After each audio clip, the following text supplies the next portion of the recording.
This is the Analysing Anfield podcast on the Blood Red channel, bringing you the best tactical and statistical analysis of Liverpool FC.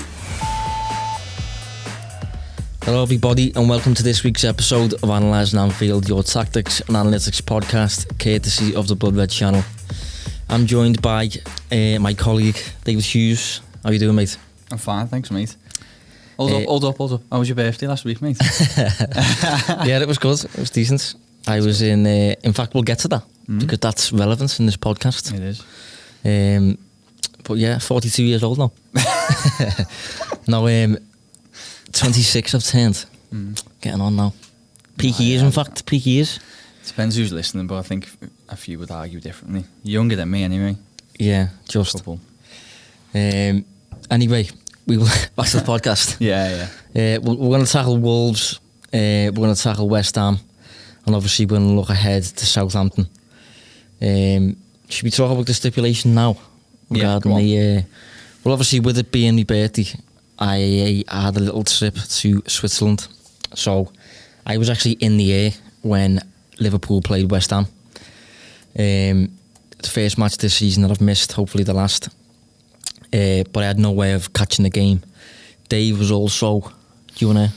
Yeah, I was. I had a tactics piece to write on the Manchester derby, so I was forced to watch that one instead. So it meant I equally didn't see any bit of the West Ham game last night. So we have access to the footage, and we could have watched the game back, sat for an hour and a half and watched it, but we thought we could use it as an interesting little thing for the podcast. So we've seen the goals, and that is it.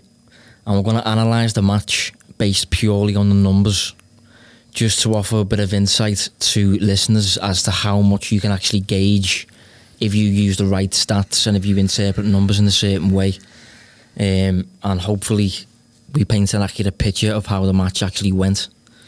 Reiterate, hopefully there. Yeah, definitely. It could be a car crash, but we'll see how it goes anyway. Well, the good thing is, at the time recording, we won't know, will we? It'll just be everybody tweeting us or leaving comments saying that we didn't have a clue what we were talking about. Yeah.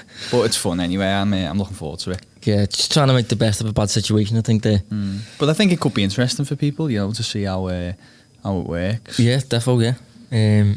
That's what we have to do with a lot of other teams, isn't it? Teams lower down the league that we can't see every week. Yeah. First of all, anyway, though, Wolves. I think it's relatively safe to say probably the toughest match of the season so far, do you think? Yeah. Or certainly close to it. Certain other ones pop up. Sheffield United away. Manchester United away wasn't easy. Chelsea away was tough. But, Wolves were certainly right there, and it was similar to the Anfield match, really. Yeah, it was probably one of the most difficult in a long time, you can say, at least, isn't it? It's to be expected, though, isn't it? I was just about to say that, yeah. We said it'd be tough, and it was tough because Wolves is just a really difficult place to go. I know they played fairly well at Anfield, but there's not many grounds now in the Premier League where it goes along with the cliche of being, a tough place to go, especially for a side like Liverpool. There isn't really many places Liverpool go and aren't heavy favourites and will dominate the game and come away with an easy win. But Molineux is one of those places. Wolves have done really well just to make it a really difficult stadium to play at. Yeah, I said last week that I think these are very clearly two teams that definitely benefit from the whole long-term stability thing. Both managers have been in charge now for a number of years.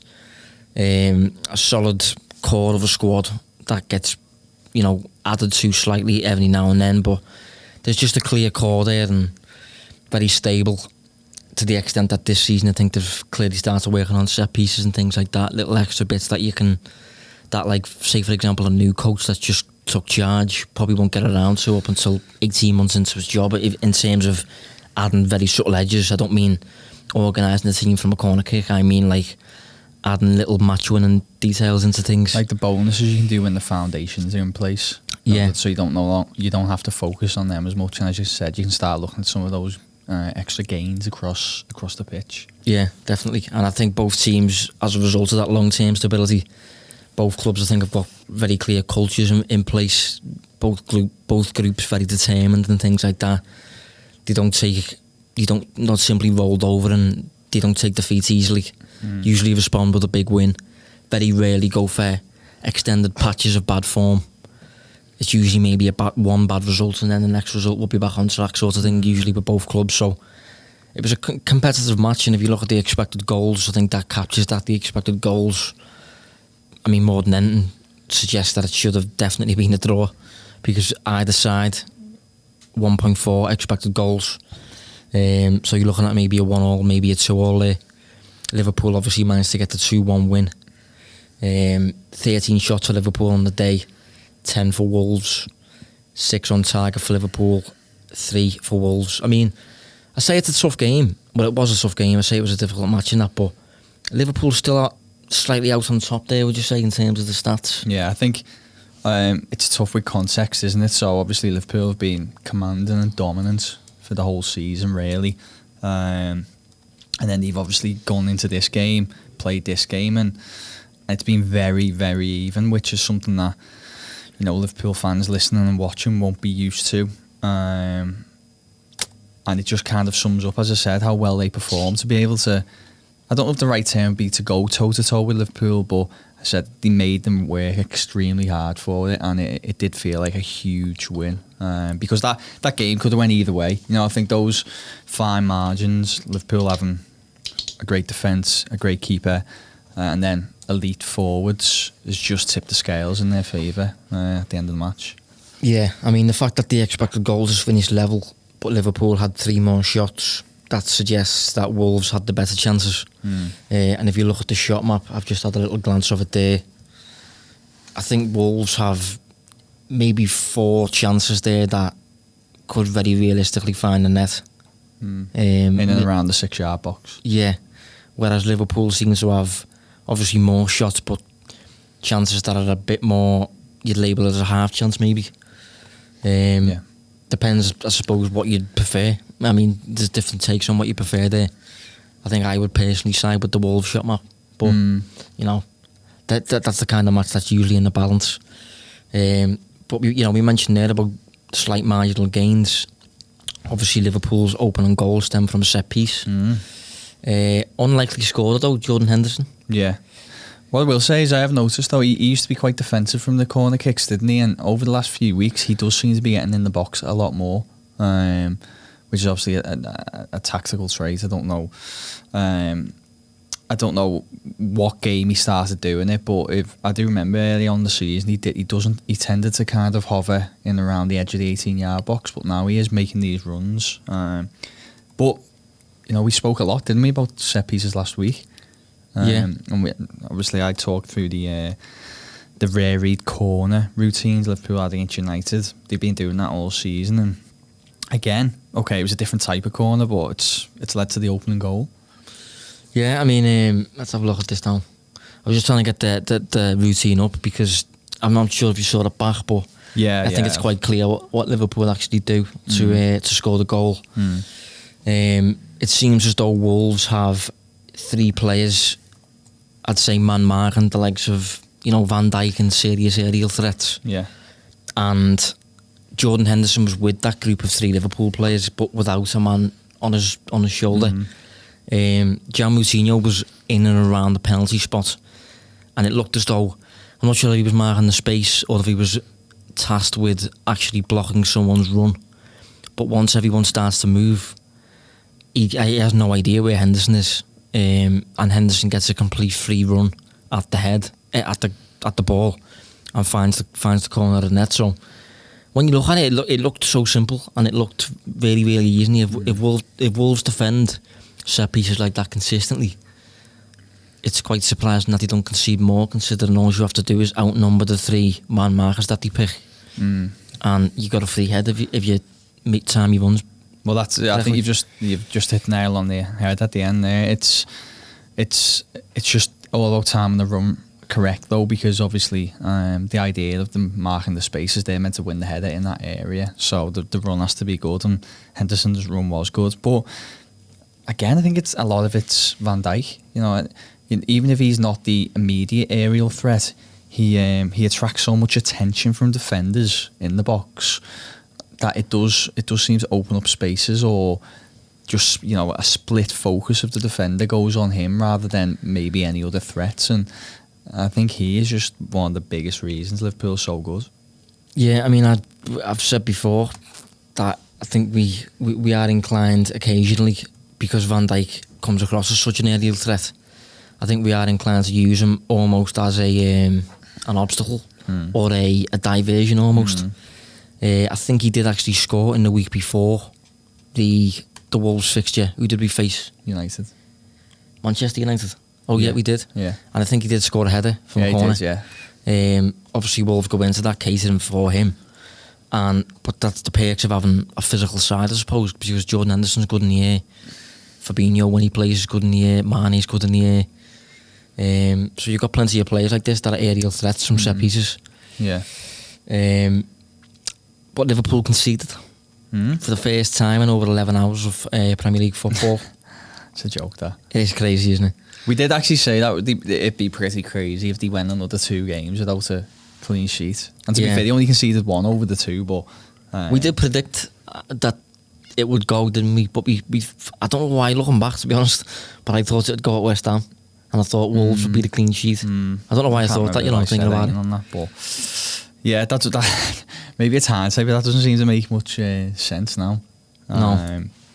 But yet they did concede anyway, and it was a real kind of typical Wolves attack that they conceded from. Yeah, I thought it was a great goal, personally. Yeah, it was.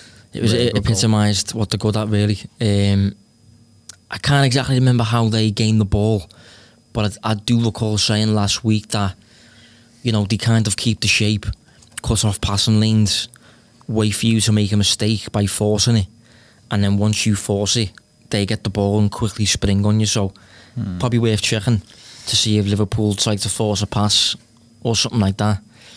But obviously, you know, Wolves very, very good in transition, and I think Jimenez lays it off to Traore.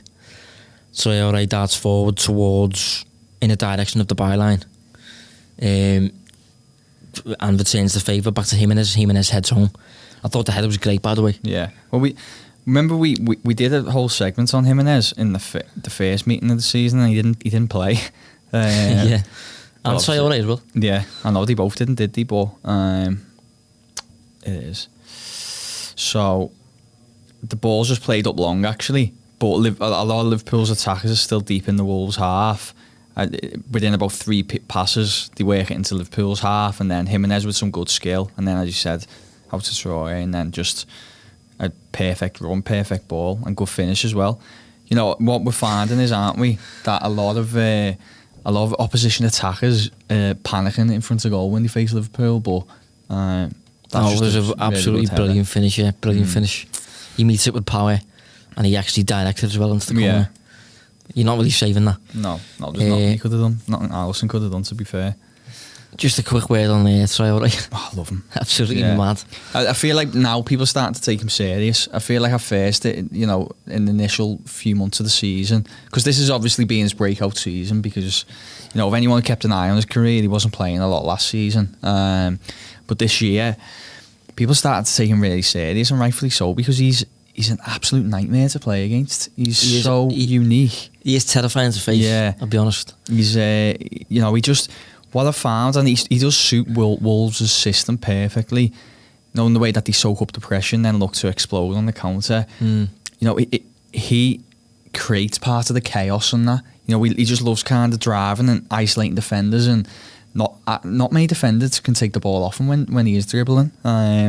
It's an understatement. Yeah, he's a perfect Wolves player. Yeah, he is. He's perfect. He's odd though, isn't he? He's a complete peculiar type of player, because most players like that who are so good at dribbling and who you just simply cannot stop, the ploy is usually just body them into the floor. Yeah. But if you do that to Traore, you will bounce off him. Yeah, I was just about to say, dribblers are normally quite slim players, aren't they? Maybe small, but he's huge. Like, yeah. he's got pace as well, pace and power. Yeah, the definition of pace and power, I think that's quite an overused cliche, and I think a lot of the time it just doesn't apply. But he epitomises it really, doesn't he? He's lightning quick, and he's one of the strongest well-built players in the league comfortably, if not the most well-built player in the league. Well, obviously I've wrote a piece on it this week, so people might have read it, so I'll maybe throw it to you. If anyone's listening now and they're talking about Liverpool potentially signing him, or should they sign him, have you any thoughts on that? I wouldn't be interested. I wouldn't be interested in taking him to Liverpool. Why? I mean, by the way, that's the conclusion I come with, and I'll explain, but... I think he's a good player in that, but I still think his actual output has to keep improving, keep going the way it's going, to be fair to him. But I think Liverpool's wide attackers have to be really goal focused, really cutting inside, central, penalty box players who are output merchants really. And Traore's not yet that. Okay, he's fast and he's powerful and all that stuff, and he's clearly a threat, but he's not really. He's more inclined to drive towards the corner flag and cross it, isn't he? Yeah, he'd be better as a wing back for Liverpool, as a full back. Yeah, that is a good shout. He's obviously right-footed but plays on the right, which is quite rare these days, isn't it? And it's not really what Liverpool's wide forwards do.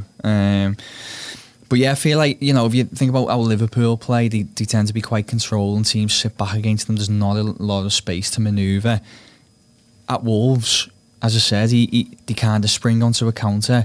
It's a bit chaotic, and he gets to almost use that to his advantage in these transitions. And I think that adds to his skill set in terms of dribbling ability. Yeah, I mean, put it this way, I don't think it's a surprise that his best games this season have came against City twice. Spurs, I think, and Liverpool. Yeah. Top sides that are quite open and expansive, where you've got space to dart into. Yeah, exactly. So, I still think he could have a really high ceiling, but he's a player that you need to tactically adapt to, don't you, as a side? Yeah, and obviously, if the dynamic of Firmino in the middle of the pitch is going to stay, obviously Firmino's inclined to drop away from the box. The withdrawn movements into midfield, and that only works because the two wide men either side of him are going to penetrate the box going the opposite way. Yeah. With Traore, you lose that dynamic a little bit. Same with the league to an extent. I think Liverpool's wide forwards have to be absolute output players, proper, end product type of players. Yeah, they have to bring the goal threat of centre forwards, really, don't they? Yeah, they have to be capable of scoring 20 a season, both of them. Yeah. But obviously, if you say to me, do you want Traore on your bench? Yeah. For the rest of the season, I'd snap your hand off, yeah, because if you take a lead against any team and you're sitting on that lead, just put Traore on the halfway line. Clear it up to him and then watch him do his work. Yeah, he did exactly that at the Etihad earlier in the season, and he scored the second goal by doing it. Just beat Fernandinho in a race. I think, as I say, I think he does have even though he's well suited for Wolves, I think he could one day have a high ceiling, given that he's only 23. But I think whoever he went to, it'd have to be the right fit tactically. Yeah, I do think he's got quite a high ceiling. I can see him becoming maybe a bit of a Zaha in terms of whenever you face Wolves and whenever you face Palace, you're terrified of that one player and what he's capable of doing, sort of thing, on his own. These are players that are capable of operating without players around them, without support. They can just operate completely on their own. Saint Maximum's a similar player. They don't need any support at all. They can get out of mad situations on their own, and they're just dangerous, scary players to play against. Probably Andy Robertson's worst game in a while as well, and I don't think that's a coincidence, to be honest. No. Sometimes you've got to give credit to the opposition, and he's definitely getting on this occasion, Traore. Yeah, just a quick word on Firmino as well, because Firmino obviously scored the winning goal. We spoke much earlier in the season about him taking shots, because at one point he was taking over 4 shots a game. Earlier towards the midpoint of the season, we mentioned that he'd regressed a little bit to what we would consider as normal. But he's shot up a little bit again. So currently he's shooting over 3 times per 90. Anyone that's listened to the show for a long time will know that, generally players and strikers that shoot more than 3 times a match tend to score a good amount, and they're the types of players you kind of want, are supposed to be putting the ball in the net for you sort of thing. Firmino's doing that now. He's never previously done that before.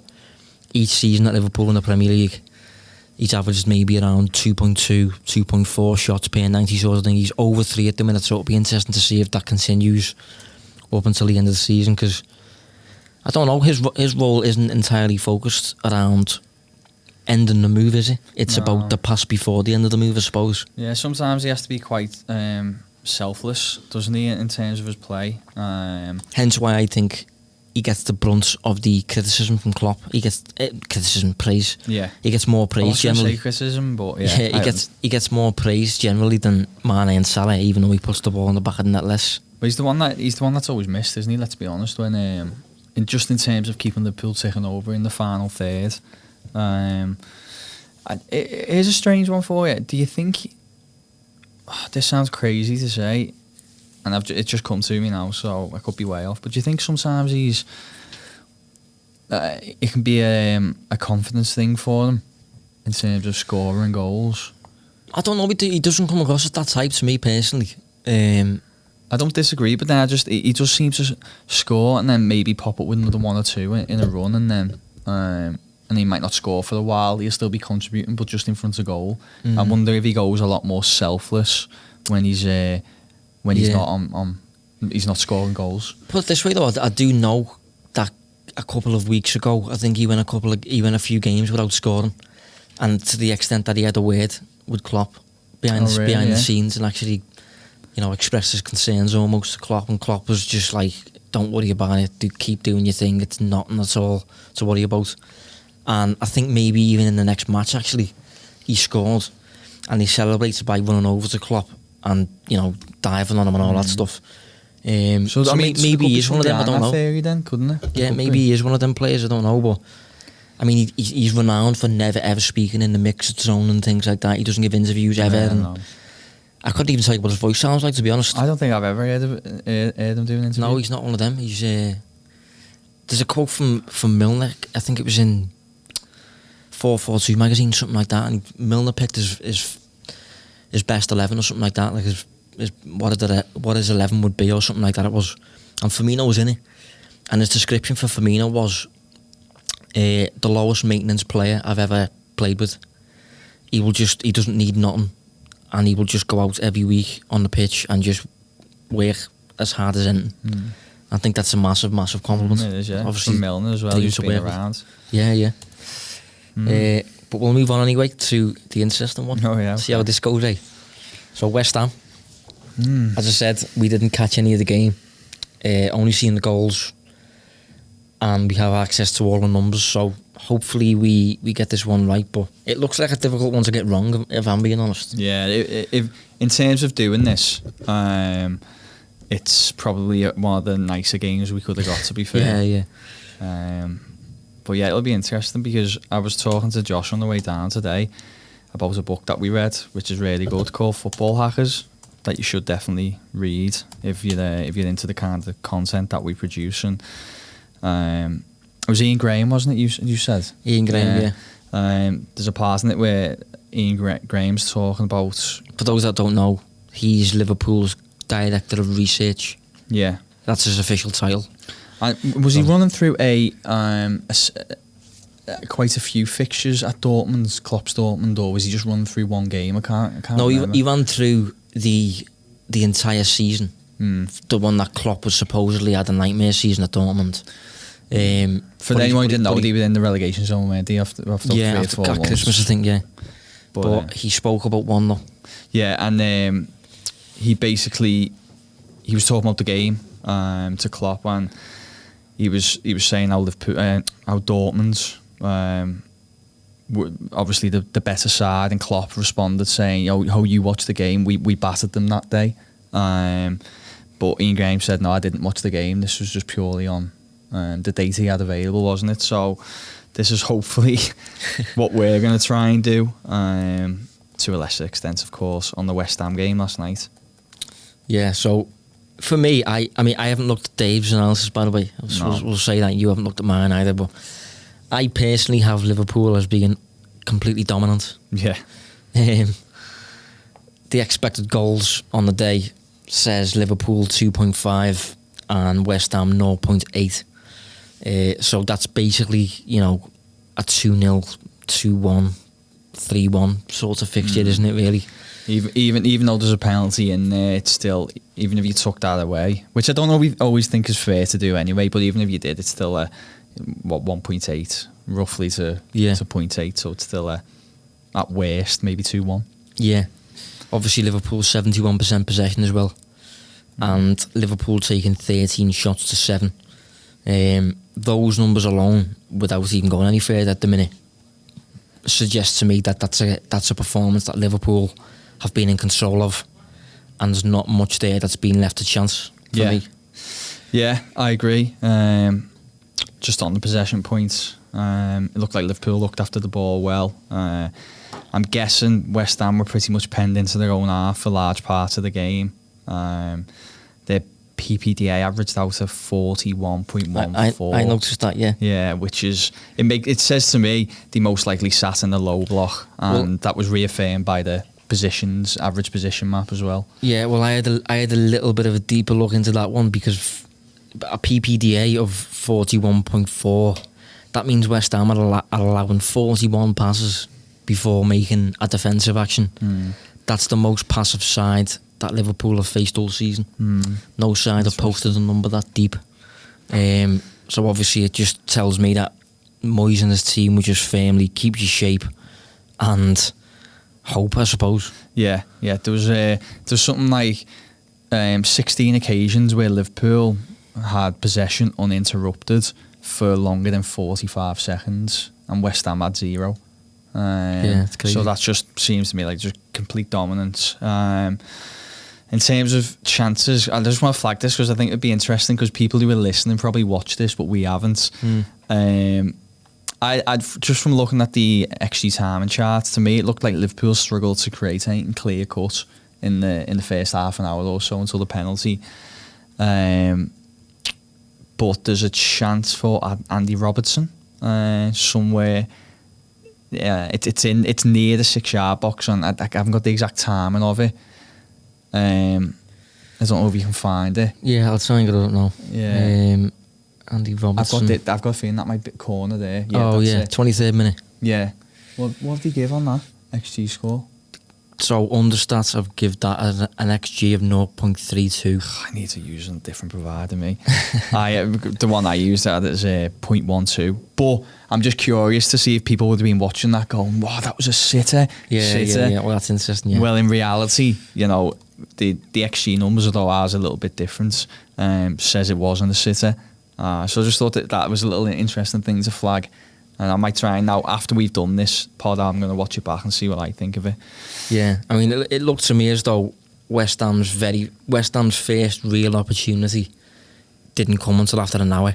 It looked as though after an hour of football, then they had, let's have a look at it.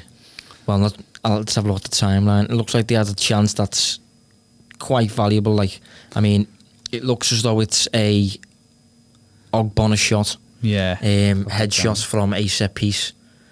Apparently that shot, according to Understat at least, is scored once in every 2 attempts. So it's inside the 6-yard box and stuff. So it'll be interesting to see what that looks like once we actually watch the clips. Yeah, I'm looking forward to watching them back. I've got that, just very little from West Ham, but he seemed more of a threat in the second half. Ogbonna obviously had a good effort, but looks like Lanzini and Rice probably had a decent effort each as well. They were fairly decent XG scores. What's Understat got them at? They'll be in the second half. Were they after the hour mark? Yeah. Yeah, well, it looks like there's 2 shots basically after the big Ogbonna chance. Yeah. And both shots are similar in terms of value, both being valued at around maybe 0.1.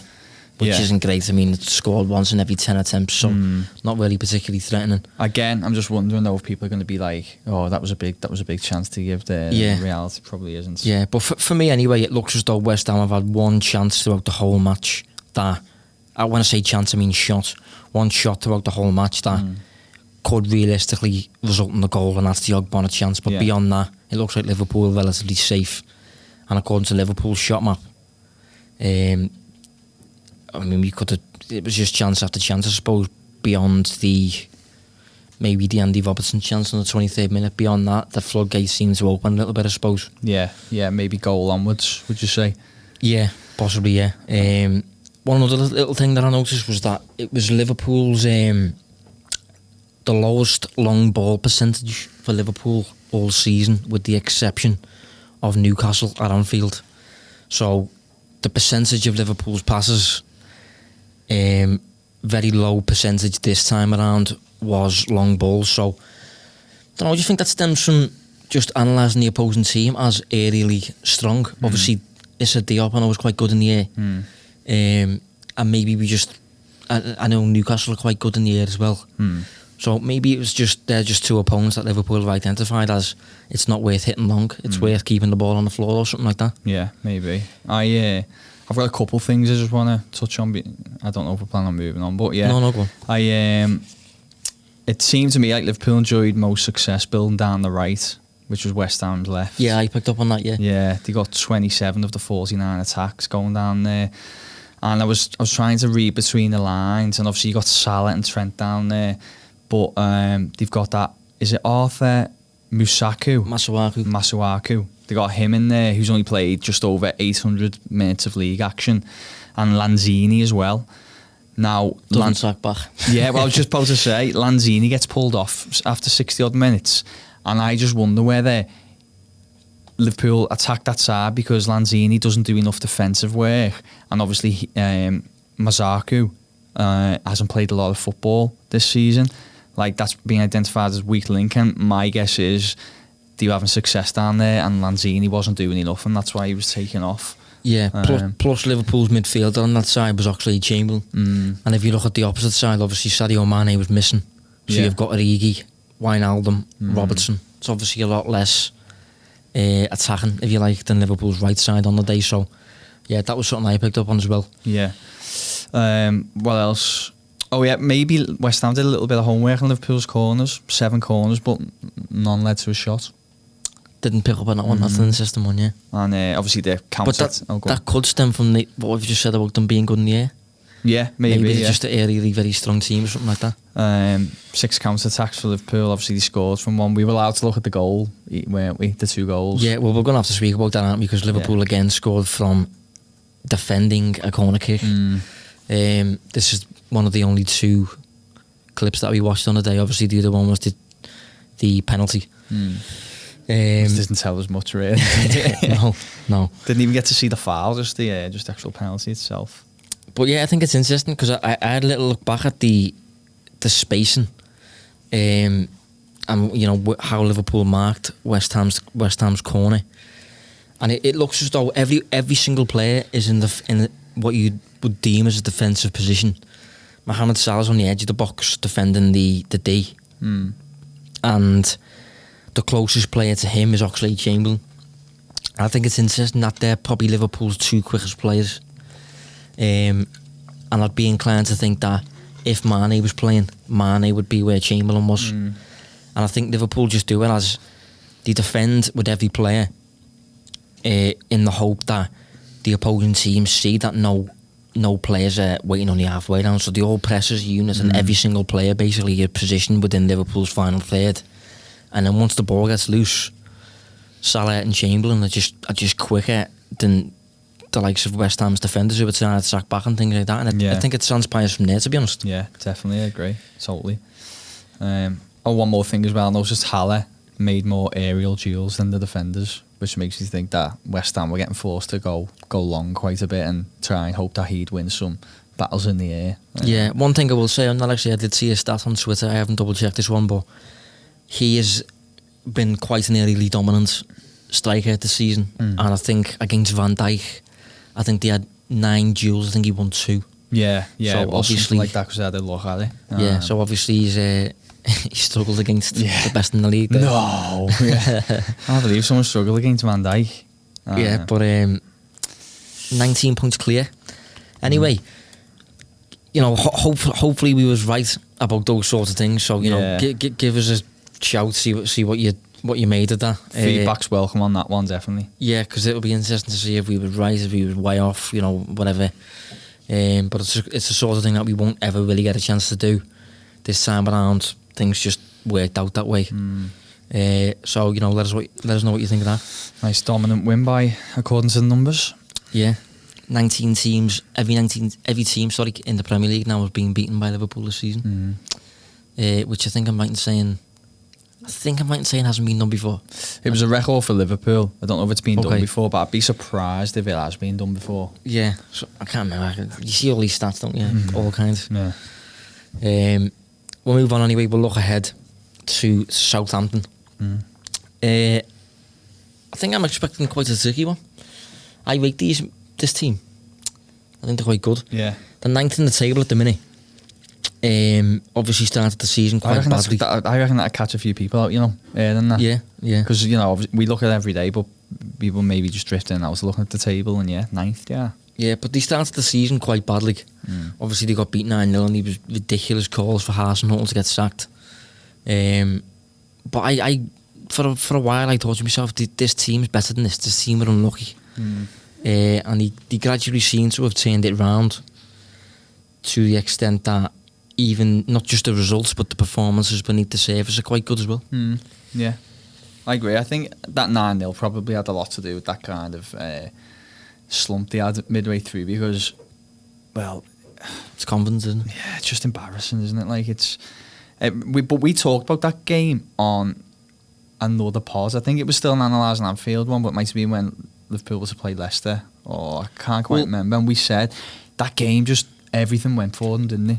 Well, you've only got to look at how Leicester performed after that match because they went on a winning streak, I think, dominating every team for weeks and weeks, whereas Southampton struggled. So they can have real impacts on the confidence of players, the belief of those players in the manager's methods and whether the manager's integrating stuff that actually works and sort of thing. So it's a psychological game.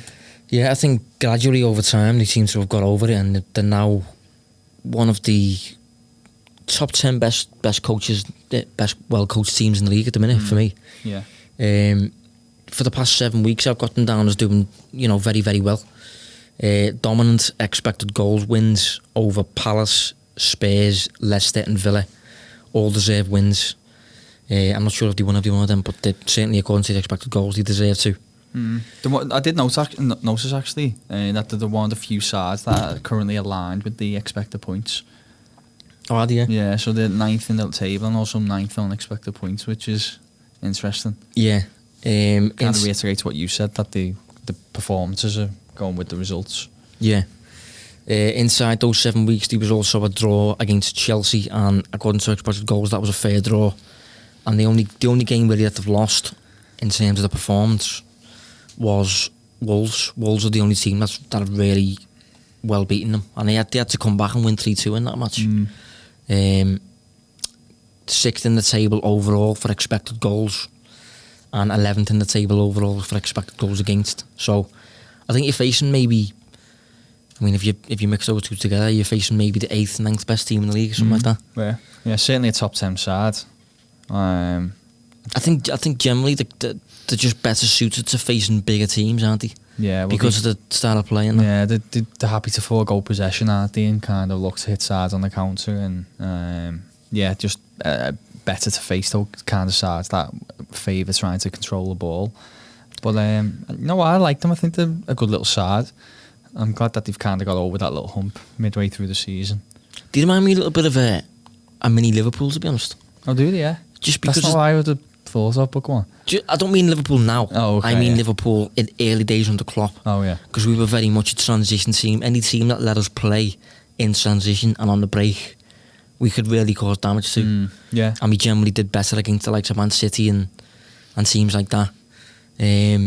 But once the emphasis was placed on us, we struggled a little bit. And I think Southampton are benefiting from the whole, whenever they're given counter-pressing opportunities, turning those into scoring chances. Yeah. Just by forcing mistakes through clever little pressing and things like that. And I think the closer they get to a squad that's suited to Hasenhüttl, because I don't think the squad's that great. No, it isn't. No. I think it needs a bit of work. Although they've made some half-decent signings. Didn't he bring in, was it Walker Peters or someone? Yeah, Walker Peters on loan. I think that's a good signing, I think Cedric's gone. Yeah. I think that's a good little signing for them. Yeah.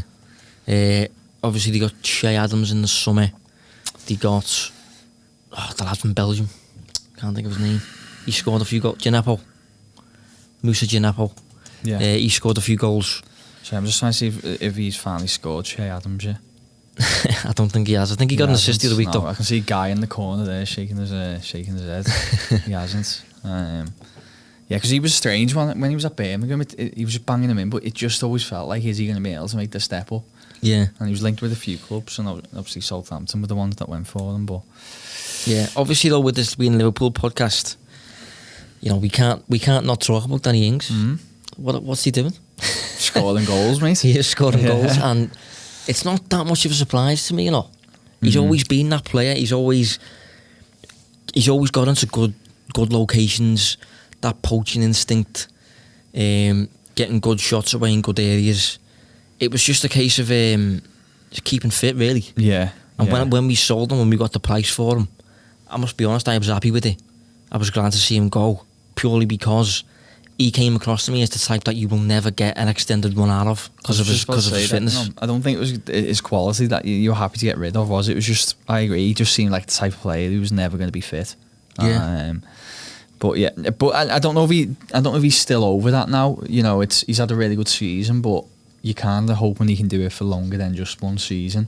I mean, maybe it was just a case of him not being able to handle Klopp's physical demands. Do you know what I mean? Because I'm not sure if he had injury issues at Burnley before Liverpool. He hasn't had them really since Southampton. Certainly not at Liverpool level, at least. I've said a few times, because I've said they're about to play with Liverpool now, but I don't know if I'm going to open that kind of worms. But I think sometimes it just doesn't work at a club. You just can't get fit, you can't get running the side, and then you go somewhere else and succeed. I think some players just... I mean, I spoke last week. We spoke about Harvey Elliott, didn't we? And my point was that I've got no doubts that he'll make it regarding his talent. It's just the physical capacity that is demanded of you at such a high level. Whether he matures into that player, because he's obviously 16, 17, so you've got no idea if he's going to make that. Danny Ings, maybe he had similar issues. Maybe he just couldn't cope with the day-to-day intensity to the extent that he'd persistently get slight niggles to the extent that he couldn't play. What I will say is, though, I think he's always destined to be a bigger fish in a small pond. Ings? Yeah, for me. I think he'll always play at a mid-ranking Premier League side and be very good. Yeah, was that harsh? Just getting his... No, I'm getting his age up now. He's 27 now, so... there you go. I thought he was 25. By the time the summer window gets going, he'll be 28, so... I don't know, maybe a few years ago a Premier League top 10, top 6 club would take a punt on him, but I think generally Premier League clubs are getting a little bit smarter now, and after seeing him struggle at Liverpool with injuries, maybe Southampton will just reap the benefits of his finishing, you know, for the next couple of years, because... Yeah. I'll be honest, I can't overly see him getting a move. Yeah. Yeah. And another little word on that, just to put into context his poaching instinct sort of thing. He's 5th in the league for XG per shot, excluding penalties, and that's purely based on strikers, which suggests that whenever he does get a shot away, it's in a good location. It's not really difficult to score, and... Do you know what, he reminds me a little bit of Chicharito. A little bit, just in terms of he just knows where the ball's going to drop, things like that. So he's obviously a threat that we're going to have to cater for. We haven't actually faced Danny Ings yet. We faced Southampton since, but he was on loan at the time, I think. So he weren't actually available to play against us. I think the good thing is he's at a side where he is just there to finish moves off, isn't he? There's not much more expected of him. I've just had a look here, and he averages just over 12 passes received per game, so he's not really heavily involved in build-up play. He's just purely there to finish moves, but that means obviously he can take up good locations, can't he, on the pitch to do so. Yeah, so verdict? I'll be honest, I'm at the stage now where I've just been reminded by our producer there that Danny Ings actually scored in the area fixture this season. I've completely missed that one. Analysing error. Yeah, apologies. I don't remember it. I've completely forgot about that one, yeah. I want to get it up. What was the tapping? Yeah, it was inside the 6-yard box or something. I think it might have even been a mistake. No, that's what it was. It was an Alisson mistake. Yeah, it was, yeah. I can't remember. Forgot about that. No, it was Adrian. Adrian was playing. Alisson was injured. That guy here, the absolute it was Adrian. mistake maker. Adrian giving the ball straight to Danny Ings. That was what it was. I remember it. He hadn't been inside long, had he? No, that was his big... And I think after that he kept a little bit quiet, kept his head down. That nearly cost us a match, that though. Anyway, sorry. It was tough when he played them at St Mary's last season, but obviously this game's at Anfield. All I was going to say was I'm at the stage now with Liverpool where there's nobody I think they won't beat. I think they've come through some big tests now, which wasn't the case early on the season. So I fancy Liverpool, and I also think they're really driven as well. They're not taking the eye off. It feels like they're still just so fixated on getting the league wrapped up. So I'm going for another comfortable 2-0. Little bit of a tricky one for me because I think we lose a big attacking dimension of our play when we without Mane. And Liverpool obviously played midweek. Southampton didn't. So I'm actually going to go 2-1, I think. 2-0 or 2-1. I do think Liverpool will win. But with Liverpool having a little bit less firepower than usual and having a midweek match, Southampton having a full week to prep, they're a good team as we've shown. I don't think it'll be a complete rollover or anything like that. So 2-1 or 2-0 for me. But thanks for tuning in anyway. We will be back next week. And to be honest, I'm not sure exactly what we want to tackle because it's the supposed winter break. We'll do a full show on Shrewsbury. It's day one, isn't it? Yeah. So maybe a Q&A. We'll see how we go with that one. Yeah. There's been a few questions that have been asked through the week, and anyone's listening, sorry we haven't put them in the agenda, but we had quite a full one this week, so maybe that's for next week. Yeah. So thanks for joining us anyway, Dave. Yeah, cheers mate, thank you. And we will see you next week. Thanks.